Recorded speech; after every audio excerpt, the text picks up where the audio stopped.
Sarah Ritchie. The next two cards are together. It's a community event announcement. With Alicia Harris. Good evening, Mayor Jaharian and members of the City Council. My name is Sarah Ricci, and I'm the president of Crescenta Valley High School's GSA. Over the past 5 years, Ally Week at CVHS has grown and become a part of CV, not only for the LGBTQ community, but school-wide. Over the course of the week, clubs on campus, for instance, ROTC, the Armenian Club, and the Falcon Christian Fellowship get involved by wearing pins on their club shirts and doing Ally Week-themed events. Sports joins the festivities by wearing ribbons or stickers to show their support, and journalism produces an Ally Week-themed edition of our school newspaper, and robotics dresses up their robot with rainbows with pride. ASB works alongside GSA to coordinate activities and turn school spirit into something for a positive change, making everyone on campus feel involved and accepted. Additionally, teachers craft lessons on explicitly LGBTQ issues or simply issues of inclusion. It is truly a school-wide effort at inclusion. The GSA is extremely grateful to the many organizations that show their support for Ally Week. But we often get lost in the rainbows and the festivities and forget why we started Ally Week in the first place.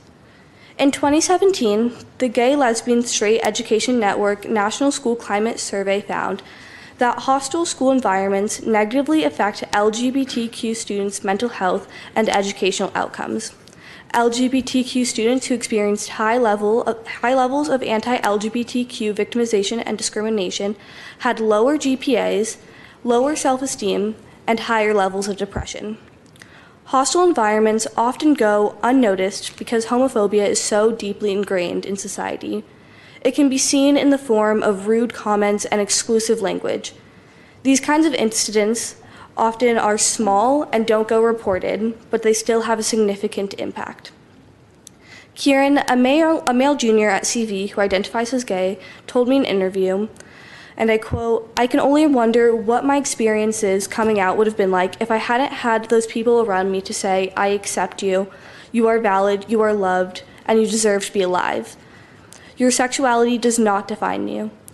Although I didn't know it at the time, these people were my allies, people willing to risk their social status in order to mark themselves as supporters. It may seem impossible to end the impacts of bullying and harassment towards LGBT youth, but another finding by GLSEN states, school-based supports continue to have a positive effect on school climate. School staff, supportive LGBT students, GSA's LGBTQ inclusive curriculum, and comprehensive and supportive policies are all related to safer schools and better educational outcomes. Yet LGBTQ students report that most of these supports are not available to them. Our GSA strives. You could wrap up with a few more sentences. Our GSA strives to be the support that so many kids desperately need, but we can't do it alone. CV's GSA is by far the most impactful in our area because we have support from teachers, clubs, and ASB. But many schools in our area don't have that support. This is why we need Ally Week, to show LGBT youth that they are accepted and loved wherever their place is in our community, which in turn allows them the same opportunities as their peers later in life. In closing, I ask you to help spread our message of inclusion citywide by joining us in some of the festivities next week. Our advisor, Ms. Harris, has provided you with the schedule of events. I hope to see you there. Thank you. Thank you. Ms. Harris? Thank you. Mayor Najarian, City Council members, staff, and community members. I am Alicia Harris. I'm here today as the proud co-sponsor of the GSA Crescenta Valley High School. Thank you to the magnificent Sarah for introducing CV's 5th annual Ally Week with such poise and passion. Mayor Najarian and Councilmember Garpetian, I rise today to address the despicable discrimination you recently faced. I know I speak on behalf of many teachers, many in the community, in sharing our collective disdain over what occurred. I hate that you experienced this. I do hope we can find a silver lining from this despicable incident. Councilor Garpetian, you are quoted in the paper as saying, "No one deserves to be treated the way I was treated at the event." I could not agree more, and I'm sincerely sorry this occurred. As Sarah shared, tragically, too many of our young LGBTQ students, and I will add, adults in this very city, are treated in a discriminatory fashion for simply being who they are, just as you were. We came last year to speak of Ally Week and invited all of you to a week worth of events at CV. The CV community deeply appreciated former Mayor Sinanian and Councilmember Devine's presence during Ally Week. Unfortunately, you gentlemen did not come. The school board in June recognized Pride for the first time this year. The City Council did not. You were invited to the GlenDaleOUT art show, showcasing the remarkable work of LGBTQ adults and student artists.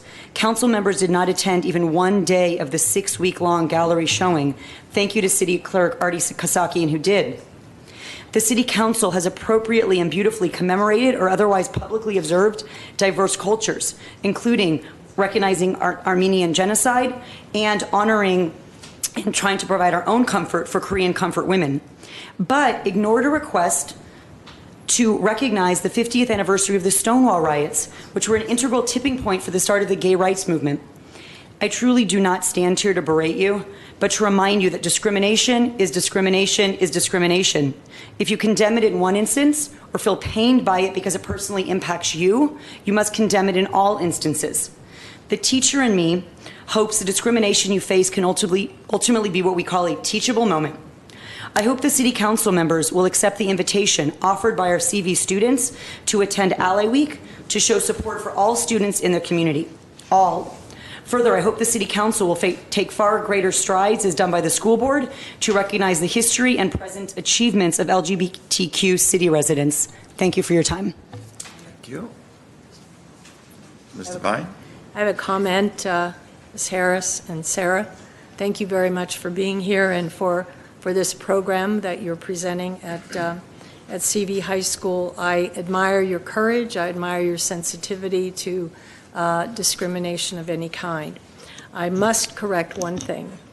I did mention the 50th anniversary of Stonewall here at Council, and I urged everyone in Glendale to be sure that they did not discriminate against anyone for any reason.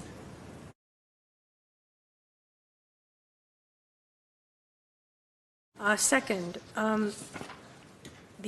this is LGBTQ Pride Month, and it's celebrated every year. I'm terrible, I'm sorry. To honor the 1969 Stonewall riots in Manhattan. These riots were a tipping point for the gay liberation movement in the U.S., and just recently, on the eve of the 50th anniversary of the Stonewall riots, the NYPD issued an apology on behalf of the department for its officers' actions during that clash.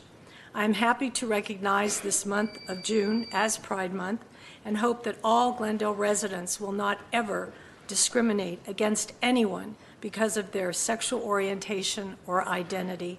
Such discrimination is unacceptable anywhere, including Glendale.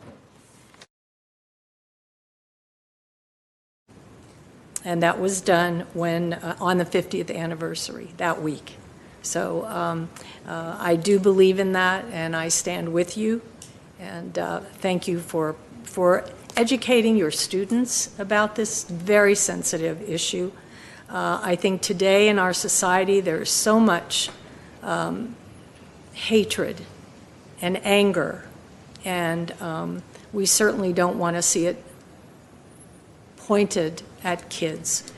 And I remember back in the day when I was a high school teacher, and back then LGBTQ didn't exist there, you know, but I was a coach, and so I had young girls who were confused and didn't know who they were or what they were. And so I understand the issue. And as I say, I stand with you. Thank you. Mr. Garbettian? Yes, thank you. I want to thank you for being here as well. That's why I asked our staff and our city manager to come up with the community-wide initiatives, such as implicit bias and trainings. And that's why last week, and I want to thank them, I failed to thank them last week, the President PTA PTA's president was here, and Glendale Teachers Association's president was here, condemning the actions and the events and incidents that took place. And the main goal was, it's bullying is bullying is bullying. It doesn't matter your age. You can be a 50-year-old and 60-year-old and still be bullied again. Some of our seniors are being bullied in some of the senior housings that they live in. So, and for people to stay silent on these issues, especially with the educational background, is wrong as well. So, I don't know, last year in June, I have to check my schedule to see if I was in town or not, if I didn't show up, but thank you for being here and inviting us again. So we support our community, we support you, we support, and I condemn any and all kinds of discrimination and wrongdoings against all human beings. Thank you, Mr. Mayor. And so I just want to add, I mean, let's be clear, my physical absence from any particular event in the city by no means implies that I'm against the principles or the organization or the causes that are being held at that particular time and place. I'm a firm supporter in LGBTQ rights, and especially for our young students, in this case at the Crescenta Valley High School. So I will do my very best to make this one or more of these events. But in the event that I don't, please don't say, oh, he's anti-LGBTQ. I have, my schedule is, I have a day job, believe it or not. And I have put my day job way back on the priority list. Let's just leave it at that. I do hope to make some of these events. Next speaker is